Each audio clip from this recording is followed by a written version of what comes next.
Oh, look at that, I've got my sunnies on, I've had a lockdown haircut, and the football's restarting here in Scotland for lower league levels. Things are looking up. Like many football clubs, Dunfermline Athletic were formed out of a cricket club looking to stay fit during the winter months. In 1874, members of a Dunfermline cricket club decided to put a football team together. Somewhere around here, this is apparently Dunfermline Cricket Club. And yeah, that was in 1874, but by 1885, there was a bit of a split. And yeah, Dunfermline Athletic were officially formed. So yeah, they were officially formed in 1885, but iterations of that club and the cricket club that it emerged from were around 1874. Dunfermline are now one of the most well-supported teams in all of Scotland. They're huge here in the area of Fife and have even had some European success as well. Now, yeah, like I say, this is Dunfermline Cricket Club around here, and there's a little stand just here, so I'm going to sit in here, tell you a little bit more about what the club are like just now, and then we're going to go and investigate the stadium. I'm going to tell you more about them as a club, tell you their link with Alex Ferguson, with Jock Stein, all the European success they've had, cup wins and everything like that. They're a really well run massive club here in Scotland, so you're not going to want to miss out. So stick around and please hit that like button. Thank you very much.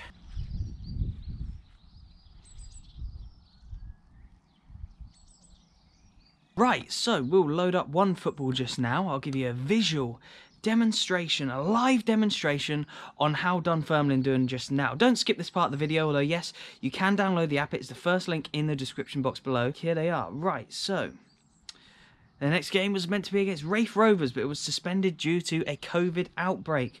Now, if we go into the table, you can see there that they are third in the championship, in the running for promotion playoffs to try and get into the Premiership.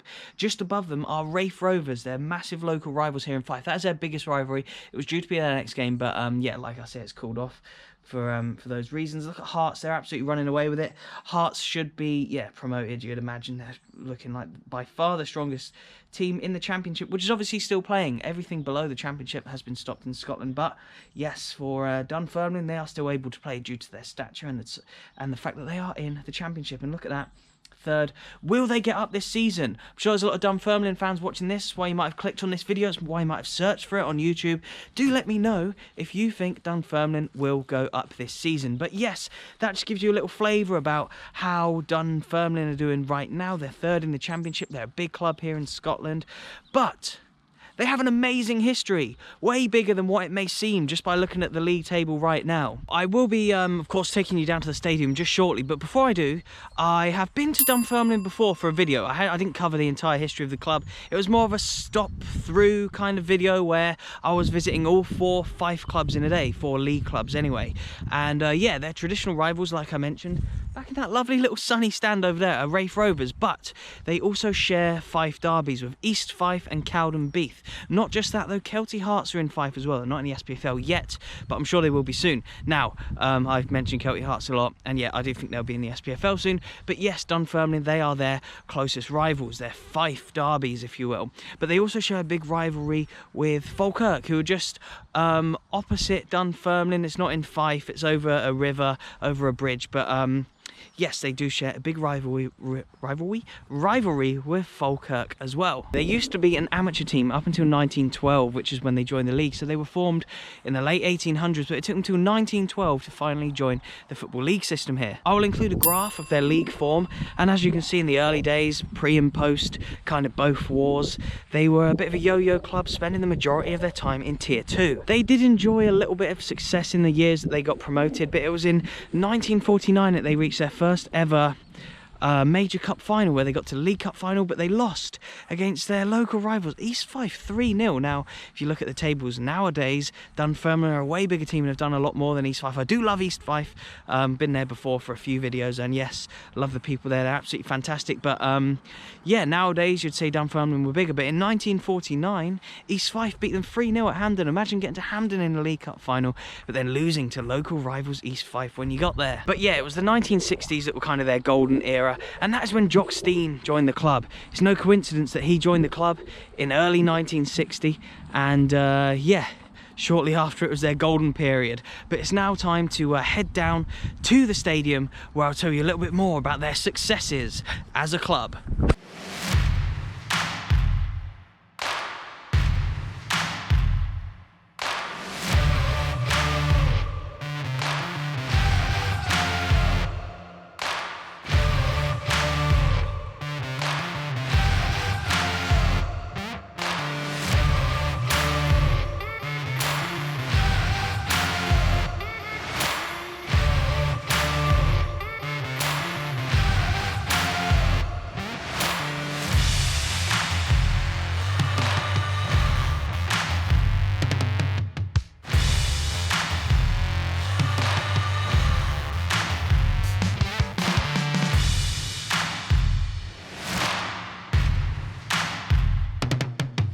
So yeah, here we are now at Dunfermline's old historic home of East End Park.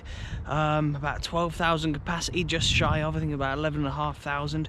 But yeah, it's been their home for over 100 years now, this amazing historic ground. I hope you enjoyed a few of those shots. When Jock Stein took over at this club in 1960, Dunfermline were just a couple of points off of bottom spot and were in a fierce relegation battle. The team hadn't won a match in 4 months, and then Jock Stein came in and won his first 6 matches. I've never seen or heard of quite a turnaround in fortunes just due to one manager turning up, not to win in 4 months, then to win your first 6.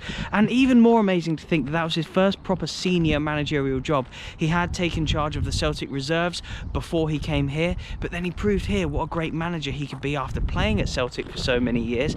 And then obviously what he would go on to do at Celtic would just cement his name in football manager history folklore. However, his great form didn't just stop after those first early 6 games that he had here at the club. He went on to guide the Pars to the 1961 Scottish Cup. And who did they beat at Hampden in April of 1961 in the final? None other than Jock Stein's old club, Celtic. In just 13 months, he had turned the team from relegation favourites who hadn't won a game in 4 months to cup winners. And by winning the cup in that time, you qualified for the Cup Winners' Cup as well. So yeah, he won them their first ever major trophy, got them to the Cup Winners' Cup when he took over, they were in awful form. And after the year that they won the cup, they obviously qualified for the Cup Winners' Cup, and in doing so, they got to the quarter-finals.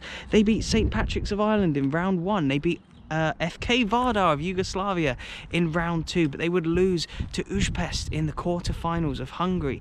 Atletico Madrid would go on to win that competition that year. Between 61 and 70, Dunfermline Athletic played 7 seasons in Europe. The majority of these European competitions they played in were the Fairs Cup, or the Intercity Fairs Cup as it was known. That often wasn't given, you often weren't given qualification based on your league form or winning a cup, although later down the line it was given to, I think, runners-up of the league. But it was called the Fairs Cup because the cities that were included in it had to have trade fairs going on. So yeah, big European competition based on the trade fairs of the city. But it was the precursor to what would become the UEFA Cup, and that is what Dunfermline played in a lot during the 60s. They played against teams like Everton, Stuttgart, Valencia and Athletic Bilbao in these competitions. But it was the 68-69 European campaign where I guess the club had their finest hour, their finest moment. They got to the Cup Winners' Cup semi-final.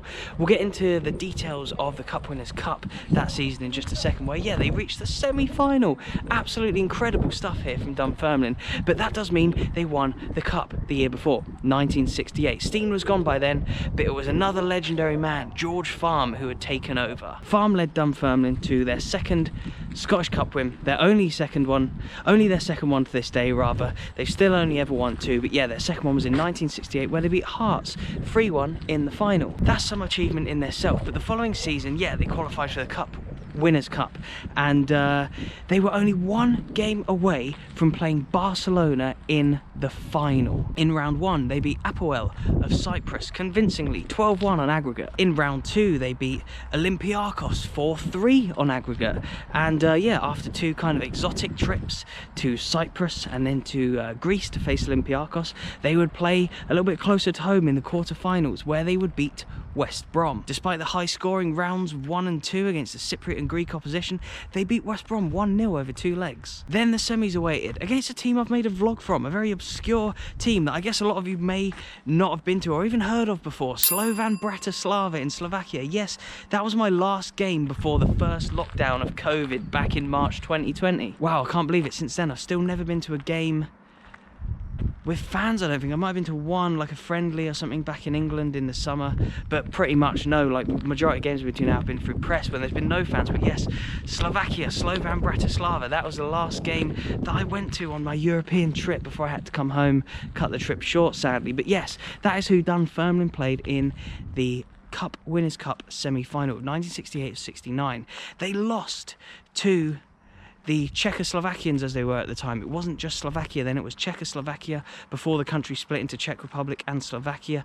Yeah, Dunfermline unfortunately lost, but the Czechoslovakians from Bratislava, now the capital of Slovakia, Slovan Bratislava, they would go on to win the competition against Barcelona and become the first team from an Eastern Bloc country to win that big historic competition. They beat Barcelona 3-2 in Switzerland in a neutral venue in the final, and yeah, what a shame that Dunfermline got knocked out in the semis. Otherwise I could be here today talking to you about how they beat Barcelona in a European Cup final, not the European Cup, but a European trophy, UEFA competition, a Cup Winners' Cup. I could be talking about that now, or at least how they'd reached the final. But yeah, unfortunately they lost to the Eastern Bloc boys from Bratislava, and unfortunately, yeah, they didn't get to play Barca in the final. But what could have been? What a fantastic European story that Dunfermline have. And they're not the only ones. Look at Hibs, the first team from Britain to compete in the European Cup. There's loads of European history here, and a lot of people really, I think, like the fact that I talk about some of the biggest moments from Scottish football history. The fact that Dunfermline had been in a UEFA semi-final, a UEFA competition semi-final. It's not all farmers' leagues and crap football like a lot of people like to make out. It isn't. There's history and stuff intertwined with this team that if you were a player for Dunfermline, you should be incredibly proud to play for them because of the stuff that the club did back in the 60s and stuff. And yeah, while they might not reach the heights today that they once did in those glorious days of the 60s, it's still an immensely proud achievement that they have here. Alex Ferguson has even played for Dunfermline. He played for them in between the years of their cup wins. He played here between 64 and 67, and of course the cup wins were 61 and 68, I think. So yeah, he just missed out on the cup wins. He was too late for one and too early for another, and yeah, he went on to play for other teams. But yeah, he came here and played for Dunfermline, and if Wikipedia is to be believed, he scored 66 goals in 89 games for the club. And yeah, another reason that Dunfermline should be proud of their history. They had Fergie here as a player. Just here now around the louder front of the stadium, right next to this main road. But there's also here, look, following the footsteps of legends, they've got this kind of little wall of fame for some legends that played for the club. But basically, yeah, after the 70s and 80s, there wasn't a huge amount of success, rather, after the 60s and in the 70s and 80s. They were kind of up and down, but tragedy struck in 1996 when their captain, Norrie McCarthy here, died of carbon monoxide poisoning. That's absolutely devastating for the club here. Yeah, club captain, and so sad that yeah, he unfortunately died. And look at how many times he played for the club. 563 with 59 goals and a couple of trophies as well.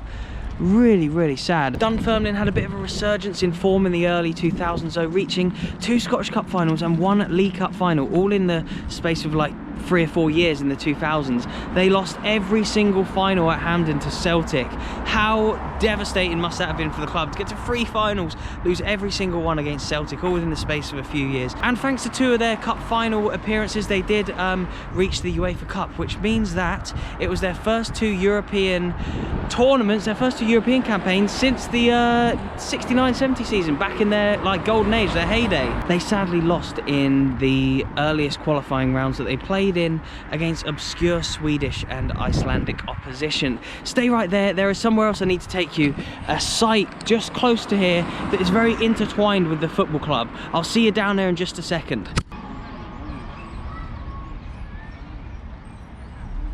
Here is the entrance to a tower which should have been here for over 1,000 years, but is now in ruins. Just look at this. Let me tell you the significance about it as a football club, but just first, let me tell you why it's here and what this place represents. Please do remember to hit that like button. Subscribe as well if you aren't already.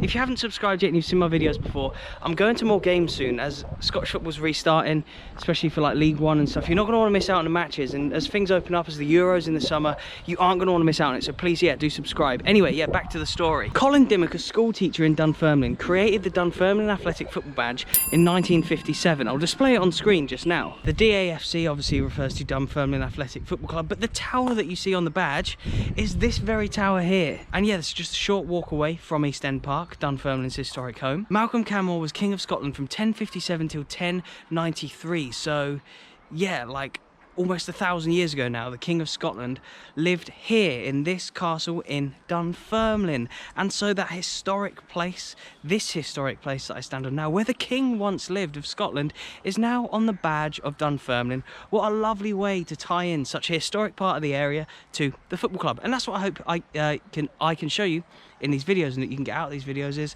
you know, the links of the town and the club, not just the club itself. But I guess that is what the tower would once have looked like and that's what it looks like now. But now, yeah, it is on the Dunfermline badge. The background of the badge with the hanging tree and stuff is, and the black and the blue there, is to signify this very park that we're in now. The tower is obviously this tower here, and the green along the bottom is to signify East End Park, their home. Anyway, yeah, I really do hope you've enjoyed this video. Like I say, please do remember to leave a like and subscribe if you're new.